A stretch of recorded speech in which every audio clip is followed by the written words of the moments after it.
prepare for our service this morning, please take a moment to check your order of service for important announcements about congregational life. And now Sandy Steele has a special announcement about this month's Share the Plate recipient. Good morning. Good morning. I'm Sandy Steele. My pronouns are she, her, and I'm the Justice Ministry Chair here at Horizon. Downwinders at Risk is our Share the Plate partner this month of May. All funds collected in the baskets today will go to them, and you can donate online all month long. Downwinders at Risk may be known here at Horizon around the issue of Shingle Mountain, a 100,000-ton mass of roofing shingles dumped in South Dallas. Horizon, a number of years ago, worked with Downwinders to successfully organize the shutdown and cleanup of the mountain in 2022. It's part of the way we got our green certification. So those of you that are new may not know that. This year, the community was finally rezoned and all future industrial development has been preempted. New development in the neighborhood must comply with new zoning that aligns with the community's desire for residential protections and minimum development in the floodplain of the Trinity River Forest. That's a huge deal. Downwinders always works organizing work centers on engaging with those who live in the frontline neighborhoods like Joppa, where they focused on building neighborhood power in 2025. This resulted in a major cleanup initiative to prevent trash dumping and partnerships to improve health and quality of living. As low-income communities of color, Joppa and West Dallas host two of the largest polluters in the Metroplex, GAF and TAMCO, which have a long history of harmful sulfur dioxide pollution and decades of public nuisance complaints. Downwinders deemed them the toxic twins. Due to racist zoning, these harmful asphalt shingle factories have been operating in black and brown neighborhoods for over 80 years and are owned by wealthy white families who continue to profit from the poisoning of Dallas residents. This year, Downwinders advocated for the City Council to commit to funding the removal of both factories through their newly created non-conforming use fund. Because of their efforts, Councilman Basil Dua of Joppa and Councilwoman Cadena of West Dallas agreed to begin the appraisal process to determine costs associated with the closure of factories. I really wanted to talk about this so you understood what they've been doing lately in Dallas. They partner with universities and nonprofit organizations also to equip communities and policymakers with critical information about the impact of air pollution and how they can take action, which the Trump administration, I should say, canceled the grant, their $500,000 grant towards that, but they're still working towards that effort, and actually they have a suit against them. So in the last 6 months, they've hosted a Dallas Toxic Tour, an environmental justice history bus tour, and just last month, they showed a documentary of the Toxic Twins at Angelica Film Center. And we're looking into trying to get our hands on that so we could show it here. So please be generous with your plate, with your donations in the plate today and online all this month. Thank you. We know that we all live downwind, right? Now, let us join our voices in our responsive welcome. You'll find the words projected on the screen behind me. To all who are yearning for community, to all who are just getting started, to all who long to go deeper, to all with tender places needing care, to the ones who have healed and have care to give, to those who are curious and hungry to learn, for those who know that they have something to teach. Come in, be among us.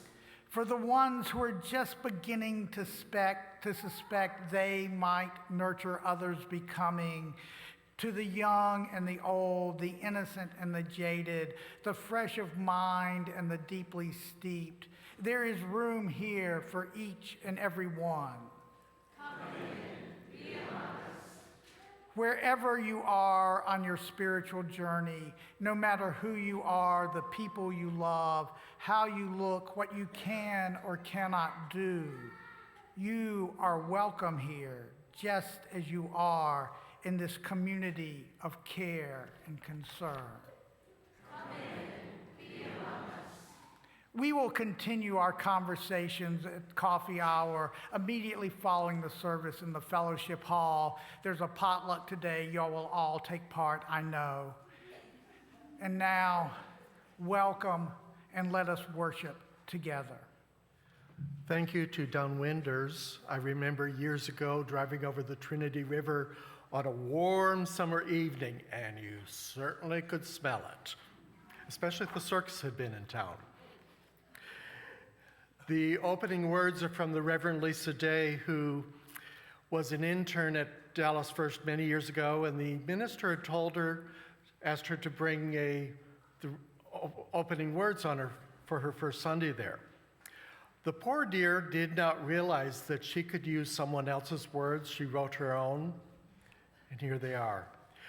Never before has this same congregation come together, and never again. The weekly recreation of this worshiping community brings the possibility of new consciousness. This is indeed a sacred event. Together we may see the familiar with new eyes, hear the familiar with new ears, sing and say the familiar with new voices. Come, let us worship together.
Our chalice lighting this morning is from Albert Schweitzer.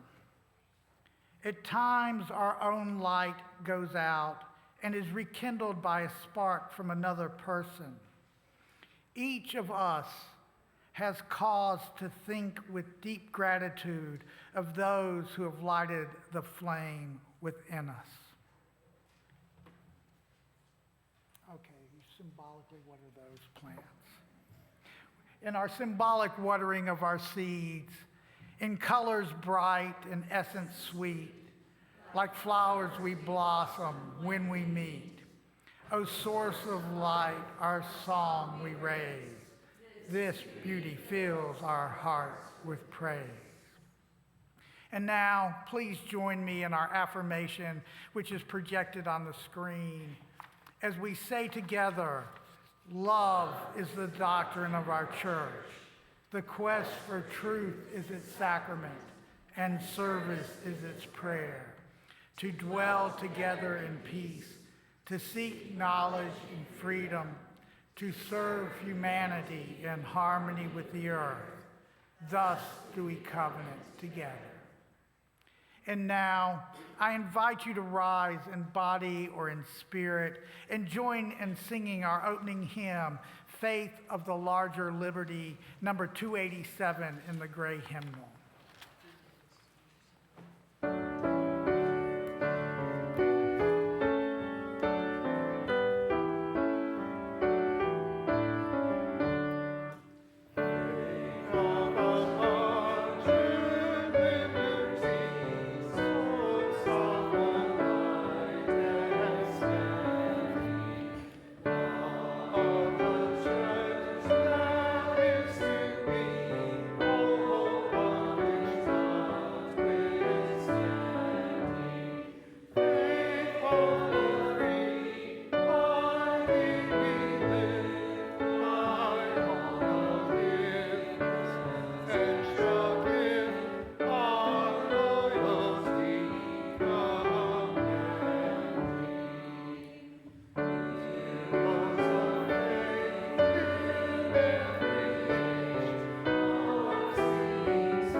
Before we do our story today, I just want to acknowledge that May is a time of finishing, right? Graduations, and it just so happens that coming of age, our 8th and 9th grade class, and 11th also, is finishing their coursework today.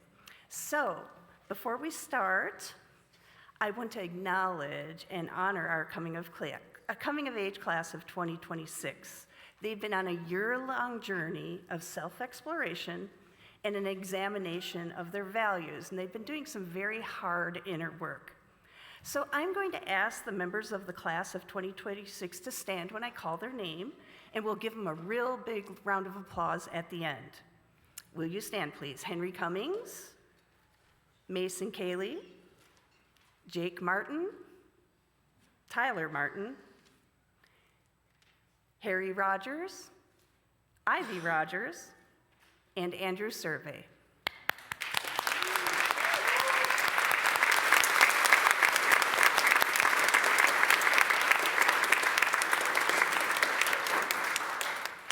And I also want to honor the adults that worked all year and will be working with the teens on the trip. And I ask them to please stand when I call their name if they are present, and we will give you a round of applause at the end. Allie Ching, Steve Daniel, Dawn Lagrone, Jason Zachary, and our chaperones, Donna Deere and Dr. Sue Sue.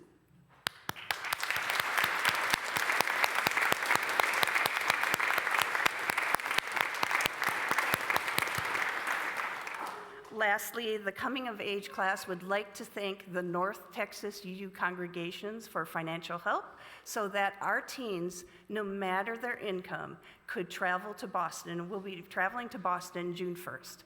So thank you so much, and Tuck.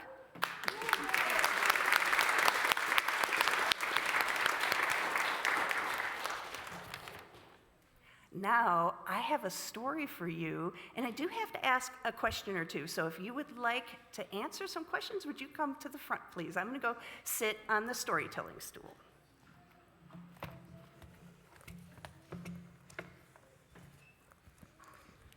So while they come up, I had a question for you. If there was a world problem you would like to solve, what would that problem be? What problem would you like to solve? Would you like to solve world hunger? Yeah? Can you think of any that you'd like to solve? How about our folks sitting in the seats in the back? Do you have any problems you would like to be solved in the world? Poverty, yes. Women's rights. Climate change. No more war. Yes, so I'll tell you what, I have chosen a Unitarian figure to talk about today because not only did he do some great work when he was alive, but also we're going to be hearing a lot about him when we go to Boston this June. So, a long time ago in the state of Massachusetts, there lived a man named Charles Sumner. Charles was born in Boston in 1811, and he was raised by parents who attended a Unitarian church, and whose father was he knew William Ellery Channing, who was a Unitarian minister. They were also abolitionists. You know what abolitionists means? They were against slavery. Charles, when he grew up, was very tall. He was a very good speaker, and he believed something very important from his upbringing. Every person deserves freedom, fairness, and respect. But not everybody agreed with him. You see, this is a time in U.S. history when slavery still existed. Millions of people were enslaved, especially in the South. Even in the North, like in Massachusetts, where slavery had ended, Black people were not treated equally. Charles grew up on the north slope of Beacon Hill, which had the largest population of Black people in Boston at the time. And many of the city's most powerful Black leaders lived there near the Sumners. Charles attended Harvard College and Harvard Law School in the 1830s. And we're going to see a statue when we go to Harvard, by the way. He practiced law and toured Europe in the 1840s, where he met important leaders and thinkers, and that really changed his life, because in Paris, he noticed that people were treated more equally, no matter what their color was, than they were in the United States. So Charles Sumner became an important American politician. He served as a United States Senator for Massachusetts. Sumner was a gifted speaker, as we said before, and a leader in the fight against slavery. He also led several political parties that worked hard to end the influence of Southern enslavers. In 1856, Sumner was attacked by another politician from the opposing side and was badly injured. This happened on the Senate floor after Sumner gave a fiery anti-slavery speech. He could not return to the Senate for several years. But you know what? Massachusetts showed its support. They kept re-electing him, and they left his Senate desk empty for when he returned. This event showed how angry and divided the country was, though, before the Civil War. After the Civil War, Sumner became a leading voice of support for Black Americans. He fought for equal civil, and voting rights. For freedmen, that means people who were formerly enslaved.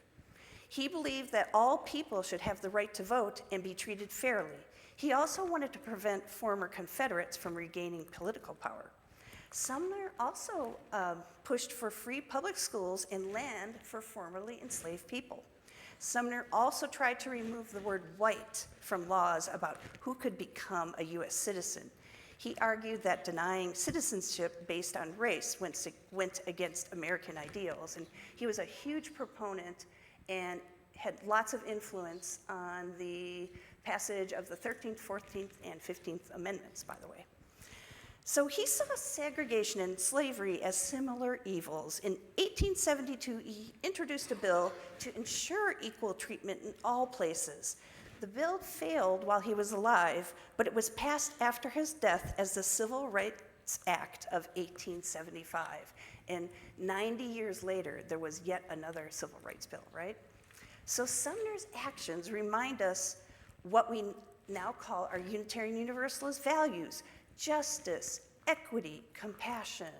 But standing up for what's right is not very easy sometimes. Some people in his own political party, including Abraham Lincoln, told him, slow down. Others said, that's too much change, too fast. In fact, Sumner was known as a radical.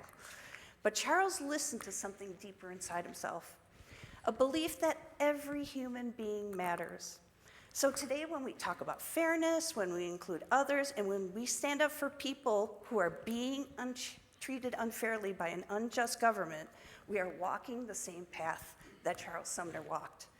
Like him, we can choose courage. Like him, we can choose kindness for everyone. Like him, we can speak out when something isn't right. And even if we're young or old, even if we feel unsure or afraid, we can still fight for what's right, just like Charles Sumner. Well, thank you all. Thank you for listening to our story. We are all going to go ahead to our classes now, and we're going to sing you out to your rooms.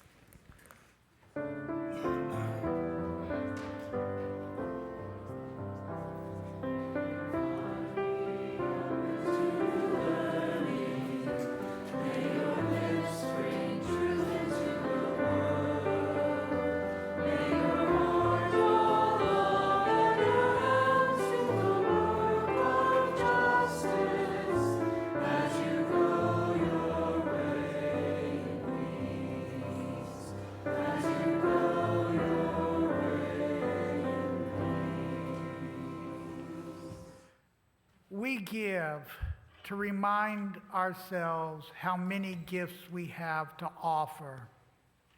We give to remember that we are part of something bigger than ourselves. We give because we believe in music and in sacred space. We give with the faith that together we will have enough. Thank you to all our members and friends who give and pledge electronically. If you would like to give electronically, you may do so online through our Realm Connect app or through our website. The offering will now be joyfully given and received. Thank you for your generosity. Gonna keep on moving forward. Keep on moving forward. Never turning back. Never turning back. Never turning back. Gonna keep on moving proudly. Keep on moving proudly. Keep on moving proudly. Never turning back. Never turning back. Gonna keep on singing loudly. Keep on singing loudly. Keep on singing loudly. Never turning back. Never turning back. Gonna keep on loving boldly. Gonna keep on loving boldly. Keep on loving boldly. Never turning back. Never turning back. Gonna reach across our borders. Gonna reach across our borders. Reach across our borders. Never turning back.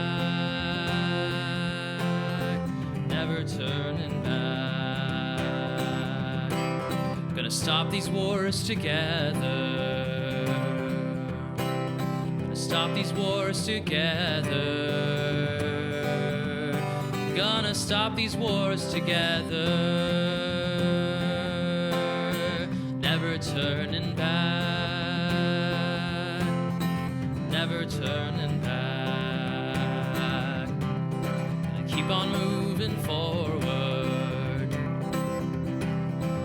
keep on moving forward. Gonna keep on moving forward. Never turning back. Never turning back.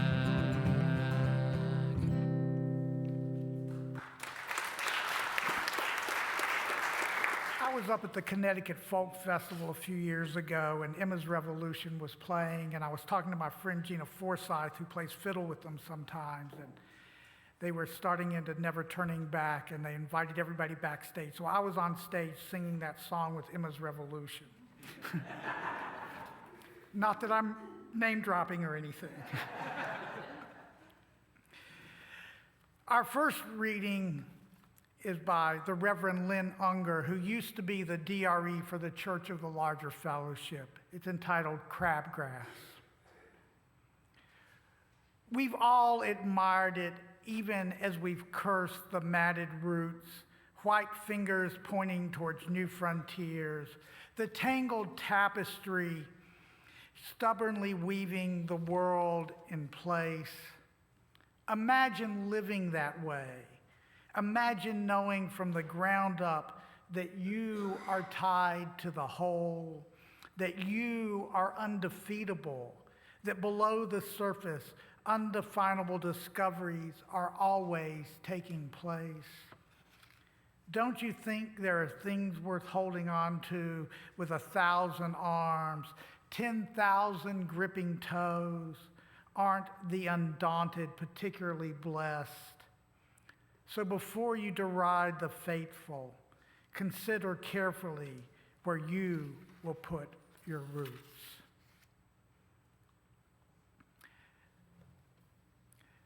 We now take time to honor the sorrows and joys of this community, knowing that we are all interconnected and what affects one affects us all. We have two great joys this morning. One from Sam, who says, I will be better. And there is a slight sorrow. The surgery is on Monday the 11th, but Sam will be better. And the other joy is from Kai Jones, who says, I'm returning to Horizon for the first time since I was 12.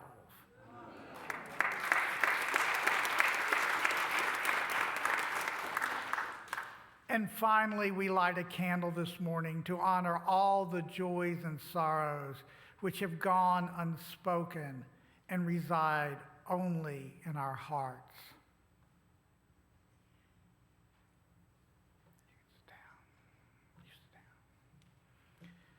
Now, please join me in the spirit of prayer and meditation in whatever way feels right with these thoughts from Thich Nhat Hanh. Let us be at peace with our bodies and our minds. Let us return to ourselves and become holy ourselves. Let us be aware of the source of being common to us all and to all things, evoking the presence of the great compassion. Let us fill our hearts with our own compassion towards ourselves and towards all living things. Let us pray that we ourselves cease to be the cause of suffering to each other. With humility, with awareness of the existence of life and of the suffering that are going on all around us, let us practice the establishment of peace in our hearts and on earth.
And our second reading this morning is from King John Sigismund's Decree of Religious Tolerance, delivered at the Diet of Torda in 1568. Our Royal Majesty, as he has decided at the previous debates within his country about matters of religion, confirms as well at the present Diet that in every place the preachers shall preach and explain the gospel, each according to his understanding of it, and if the congregation like it, well. If not, no one shall compel them, for their souls would not be satisfied. But they shall be permitted to keep a preacher whose teachings they approve. Therefore, none of the superintendents or others shall annoy or abuse the preachers on account of their religion by this or by previous constitutions. No one may be blamed because of their religion. No one is allowed to threaten others with prison or divest anyone of their office because of their profession, because faith is a gift of God, born from hearing, and this hearing is conceived by the word of God.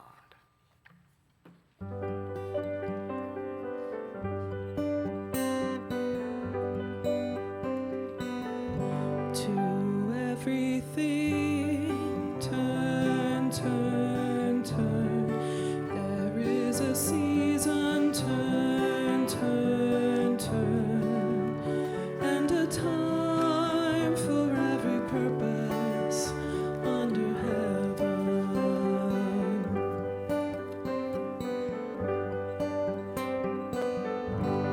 A time to be born, a time to die, a time to plant, a time to reap, a time to kill, a time to heal, a time to laugh, a time to weep.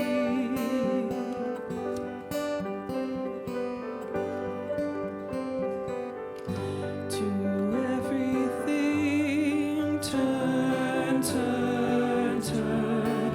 There is a season, turn, turn, turn. And a time for every purpose under heaven.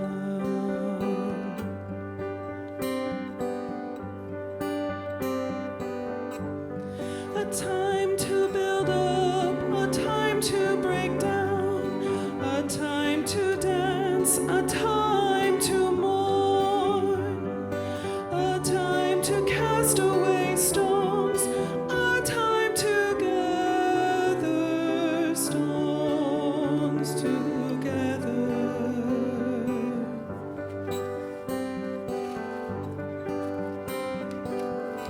To everything, turn, turn, turn. There is a season, turn, turn, turn. And a time for every purpose under heaven.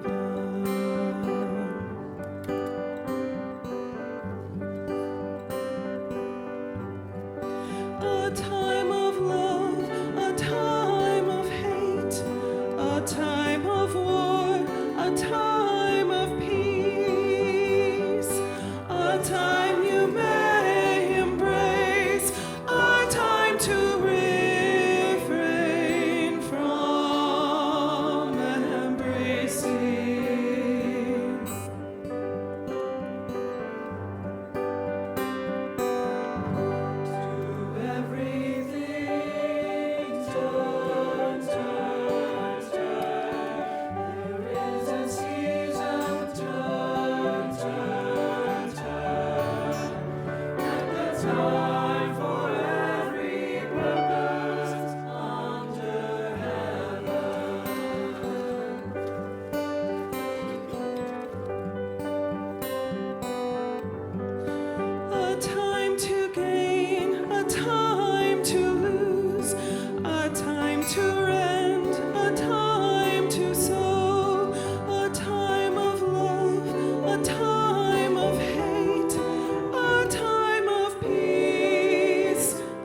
swear it's not too late.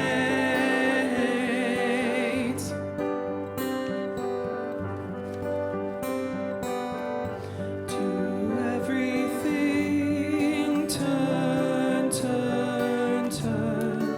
There is a season, turn, turn, turn, and a time for every purpose under heaven.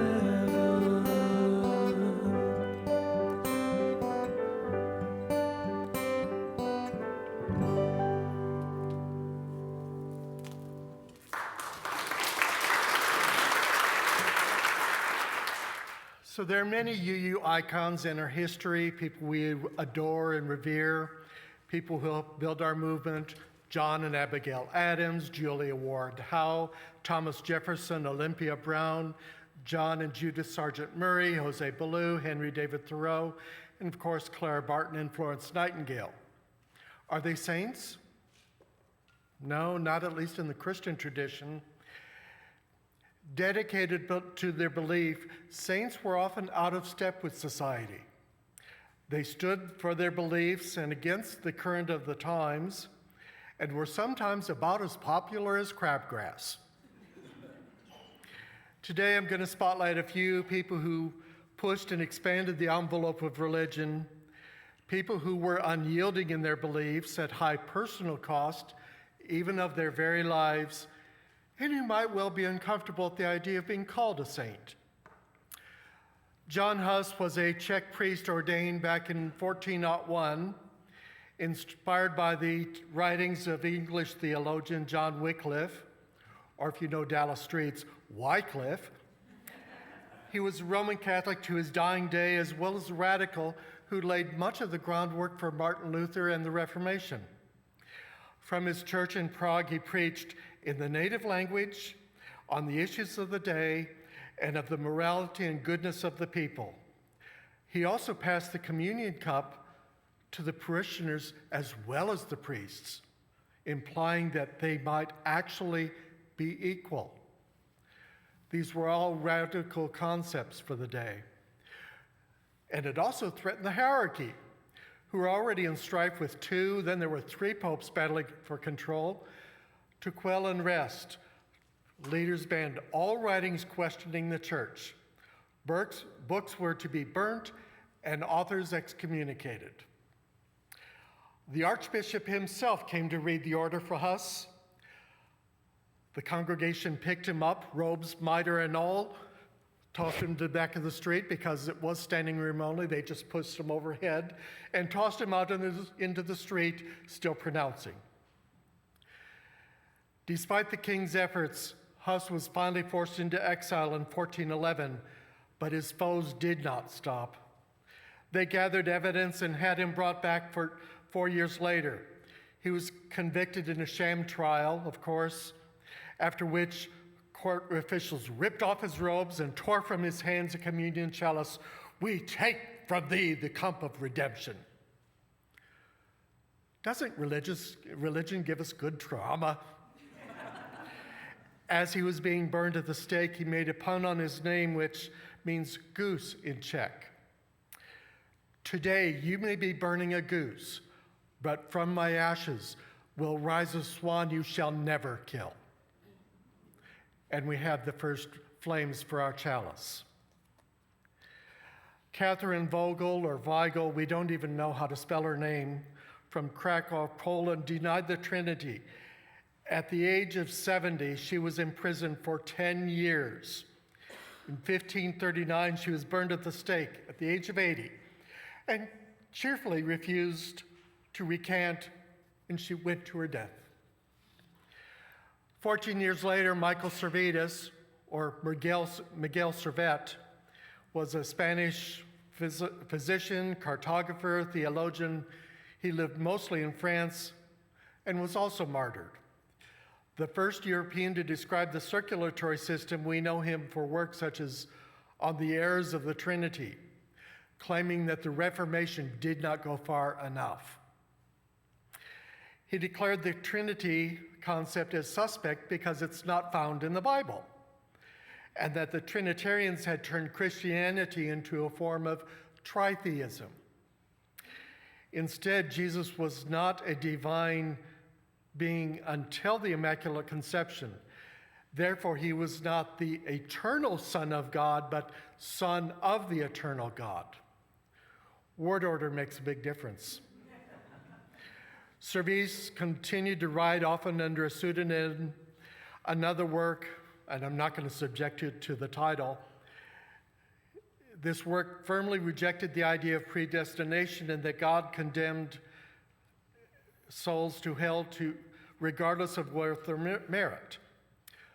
John Calvin, founder of the Presbyterian wing of the Reformation, did not much like this, and Servetus supervised his being burnt at the stake, a copy of the book strapped to his leg. Little over 100 years ago, Calvin's followers erected a monument in Geneva, repudiating this as the mistake of the age. Other non-Trinitarians also claim him as a spiritual ancestor. So the next time the Jehovah's Witnesses knock at your door, you might want to celebrate our common history and discuss Servetus' legacy. Adam Duff, George von Paris, a youth named Pakenham, were also found in the British Isles and usually burned at the stake or hanged as late as 1697. And sometime in the 1500s, Joan something or other, an English lady, was executed for heresy. Do you notice we don't have the women's names, much less their stories?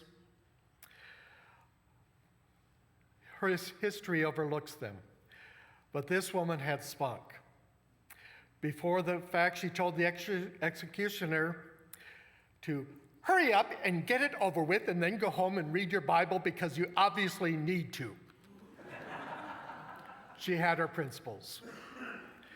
Francis David was court preacher for Transylvanian Prince Jonas Sigismund, founder of the Unitarian Church there.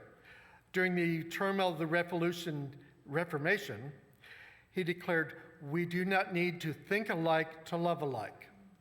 Under his influence, the Edict of Tolerance was issued, which you heard this morning, guaranteeing religious freedom to established groups, though not to the gypsies. Unfortunately, the good king only lived for another 3 years before he died, and David did not adapt his beliefs to the new ruler's ideas and instead denied the necessity of directing one's prayers to Jesus. He died in prison. A few years later, the Universalists were also developing. It was John Murray who was instrumental in founding the Universalist movement here, but it was George de Benneville who laid the groundwork. He was a French Huguenot brought up on the idea of universal salvation, brought this idea to our country. At a young age, he had begun service as a midshipman. In Algiers, he observed Moors attending an injured friend with behavior more Christian than his own. He returned to London, where he suffered from depression and felt oppressed by unforgivable sins, until he had a vision of Jesus telling him he had been redeemed and was forgiven. Because he, the greatest of sinners, had been saved, he believed the whole world could be saved by the same power. This cost him membership in his own Calvinist church, so he went on to preach to Protestants in France, which got him a death sentence. Because of his noble birth, he was condemned to beheading instead of hanging, and was already kneeling on the scaffold when the royal reprieve arrived, after his friends had been killed. Unlike Servetus, he got the message and left the country. For the next 18 years, he lived in Germany and the Netherlands, preaching, training in medicine, and developing his theology with a dualistic model of humanity. Every man carries within him two persons, an outer, fallen and corruptible, and an inner, complete and perfect. While only the inner is capable of fellowship and personal unity with the glorified Christ, de Benneville believed in a righteous and productive state in the outward sinful state. Around 1740, he became quite ill from fever. 42 hours after he was declared dead, he woke up in his coffin. I guess you could call that a revival. With a renewed mission of preaching the gospel of boundless, universal love. Such talk can bring crowds, but also scrutiny by the authorities. And he thought this might be a good time to visit his friend in Pennsylvania. He settled down, married, raised a family, practiced medicine, while traveling and sharing his Universalist beliefs. He had good relations with local tribes and learned many herbal remedies, and those supporting his Washington army treated the injured redcoats as well. His words had a moderating influence. If we listened to our inward spirits, we would know that behind every appearance of diversity, there is an interdependent unity of all things. Now, this was the time that Jonathan Edwards was preaching hellfire and brimstone, like sinners at the hands of an angry God. But de Benneville claimed that hell is for purification, not punishment, and ultimately all will be reunited with God. Our faith is essentially the combined faith of all Christians, as no church is pure in all things, so none can be found that does not contain some truth. On this foundation, the Jose's and Jose Ballou and others helped establish our Universalist faith. It was a few years later, with more extreme words, that Joseph Priestley led the founding of the Unitarian movement in England and then in this country. He's also credited, yes, he was a scientist, for discovering what he called dephlogisticated air. Do you know that's just a fancy word name for oxygen? His science was integral to his theology, and he tried to fuse Enlightenment rationalism with Christian theism, understanding that the natural world would promote human progress.